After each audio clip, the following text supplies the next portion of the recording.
சிவகங்கை மாவட்டம் சிங்கம்புணரி அருகே ஓசாரிப்பட்டியில் வசித்து வரும் குணசேகரன், இவரது மனைவி ஜெயலட்சுமி ஆகிய இருவரும் கடந்த மாதம் 27ஆம் தேதி விவசாய வேலைக்காக வீட்டை பூட்டி மீட்டர் பெட்டியுள்ளே சாவியை வைத்துவிட்டு சென்றதை நோட்டமிட்ட மர்ம நபர்கள் வீட்டை திறந்து பட்டப்பகலில் 120 கிராம் தங்கம், 40,000 ரூபாய் பணம், 2 வெள்ளி காமாட்சி விளக்கை கொள்ளையடித்து சென்றனர்.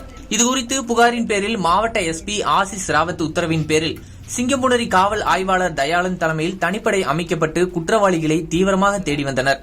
இந்த நிலையில் இன்று சிவகங்கை மதுரை மாவட்ட எல்லையான கோட்டை வேங்கைப்பட்டி 4 சாலை சந்திப்பில் போலீசார் வாகன தணிக்கை செய்தபோது மதுரையிலிருந்து சிங்கம்புணரி நோக்கி இருசக்கர வாகனத்தில் வந்த கணவன் மனைவி இருவரும் காவல்துறையினரை கண்டதும் தப்பி ஓடினர்.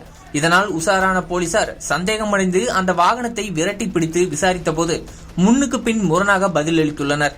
சந்தேகமடைந்த போலீசார் இருவரையும் சிங்கம்புணரி காவல் நிலையம் அழைத்து வந்து தீவிர விசாரணை மேற்கொண்டதில் மதுரை கரிமேடு பகுதியைச் சேர்ந்த ராமு வயது 31, மனைவி நடாச்சி என்ற லதா வயது 42 என்பதும் சொகுசு வாழ்க்கைக்கு ஆசைப்பட்டு இருவரும் ஓசாரிப்பட்டியில் வீட்டை திறந்து திருட்டில் ஈடுபட்டதாகவும் மீண்டும் 13 நாட்களுக்கு பிறகு சிங்கம்புணரி பகுதியில் கொள்ளை சம்பவம் அரங்கேற்ற வந்ததாகவும் தெரிவித்தனர்.